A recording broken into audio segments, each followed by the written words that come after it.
গেছে।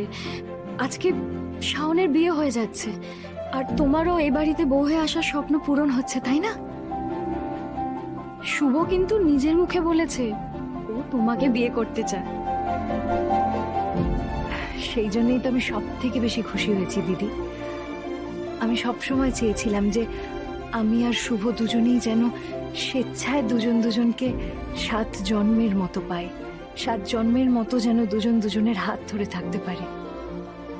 আমি মন থেকে চাই, জানো তো, যে এই বিয়েটা যেন আমাদের দুজনের কাছে খুব সুখের হয়।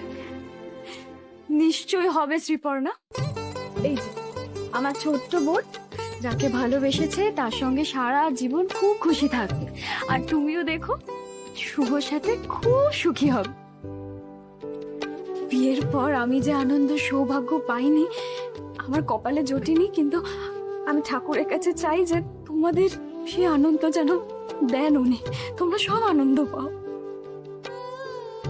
কি ব্যাপার বলতো? হ্যাঁ, কালকে বাড়িতে দুখানা বিয়ে, তার মধ্যে তুই এরকম মন খারাপ করবি? হ্যাঁ, দেখি হাস হাস কাঁদছিস কেন? না না, কোথায় কাঁদছি? দেখ কাঁদছি না। শোন, আমরা যে এই বাড়িতে একসাথে সবাই মিলে এক ছাদের তলায় থাকতে পারবো, এটা ভেবেই তো আমার মন খুশি হয়ে গেছে। না, আমি শুধু বলছিলাম কি, শুভ যদি চাকরিটা বদলে নিত। দাদা ভাই কখনোই চাকরিটা ছাড়বে না শ্রীপর্ণা। তুমি তো জানো দাদা ভাই মন্ত্রীমশাইকে ঈশ্বরের মতন মানেন, তো দাদা ভাই ওনার চাকরি ছেড়ে অন্য কোথাও কাজ করার কথা না ভাবতেও পারবে না। তাছাড়া তুমি এত চিন্তা কেন করছো শ্রীপর্ণা? দেখো, ওদিকে শাওনের আজ বিয়ে হয়ে গেলেই শুভরা শাওনের মধ্যে দূরত্ব বাড়বে, বন্ধুত্ব কমবে। শুভ শুধু তোমার হয়ে থাকবে, দেখে নিও। দিদি, ও দিদি, দেখো না, এটা এটা কেমন বলো তো? আমি ভাবছি গায়ে হলুদে এটাই পরবো। খুব সুন্দর। তুমি একদম হাত দেবে না। আমি জানো তো কখন থেকে বৃষ্টিকে বলছি যে ও গায়ে হলুদে কি পরবে দেখাতে, শুধু বলে যাচ্ছে সারপ্রাইজ সারপ্রাইজ।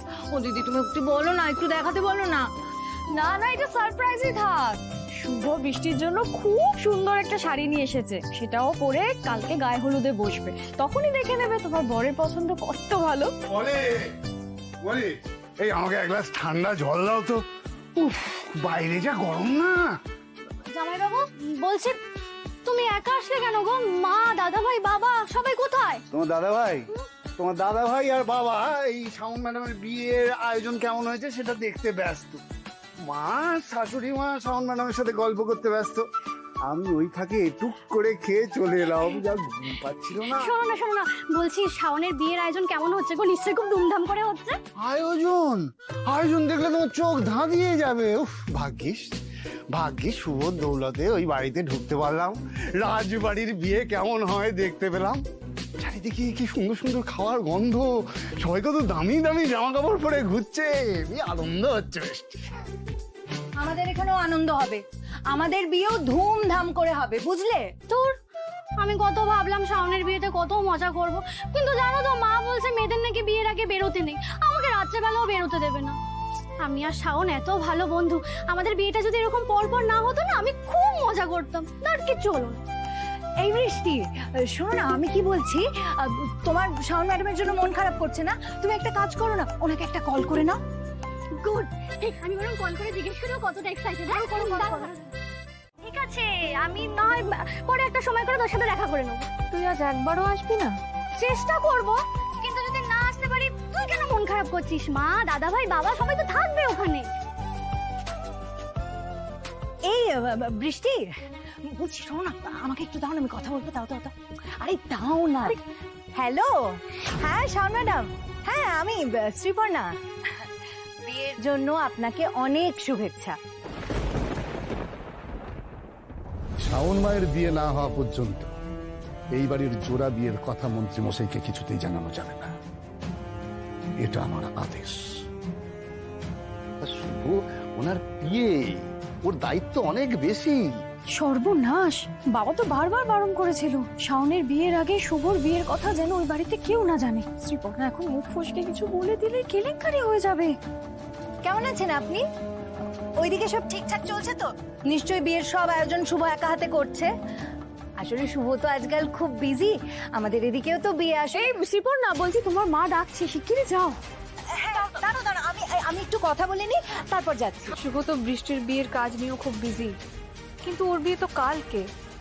তাহলে কাকু কাকিমাকে নিয়ে আজকে একবার সন্ধেবেলা এসো না, মল্লিকাদিকেও বলো আসতে। শাওন ম্যাডাম তো এমন ভাবে কথা বলছেন যেন উনি আমার আর শুভর বিয়ের ব্যাপারে কিছুই জানেন না। তাহলে কি ওনাকে কেউ কিছু বলেনি? বেশ, আমি বলছি। দিদি চাইলে যেতেই পারে, কিন্তু আমি তো আসতে পারবো না। আপনি বোধহয় জানেন না আমাদের বাড়িতেও বিয়ে। শ্রীপর্ণা, মা ডাকছে তো। যাচ্ছি, এক মিনিট। আমার যদি কাজকর্ম এদিকে মিটে যায় তাহলে অবশ্যই আমি একবার যাওয়ার চেষ্টা করব।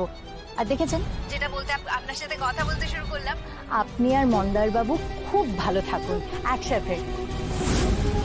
শ্রীপর্ণাও জানে মন্দারের সাথে আমার বিয়ে হচ্ছে, আর আমি কিছু জানতাম না। শ্রীপর্ণা, বারবার ডাকছে কিন্তু মা। ও শাওন ম্যাডাম, শুনুন না, বলছি আমার মা না অনেকক্ষণ ধরে ডাকছে, বুঝতে পেরেছেন? আমি এখন রাখছি। হ্যাঁ হ্যাঁ হ্যাঁ, সন্ধেবেলা একবার পারলে এসো।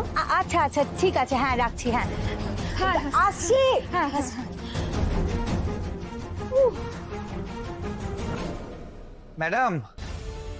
ম্যাডাম, মেকআপ আর্টিস্ট চলে এসেছে, এবার আপনাকে তো মেকআপে বসতে হবে।